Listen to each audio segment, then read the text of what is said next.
This natural fertilizer makes my flowers grow like crazy. It contains everything flowers need. I can use it on any plant in the house. My plants have finally stopped getting sick, and their roots have strengthened. The flowers are beautiful and healthy. Thanks to this fertilizer, potted plants have large green leaves.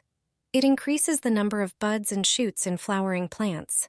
This homemade mixture contains all the essential elements: potassium, phosphorus, calcium, silicon, zinc, and others. To prepare it, you'll need rice and either a blender or a coffee grinder. Start by making rice flour from the rice. Meanwhile, get a jar ready. Put a teaspoon of rice flour into the jar. Add 1 teaspoon of sugar. Heat 500 milliliters of water. Pour the hot water over the mixture in the jar. Close the jar and let it sit for 3 days. After this time, strain the mixture through a fine sieve. Dilute it. Add 500 milliliters of water for every 100 milliliters of fertilizer. You can save the rest of the jar's contents for later use.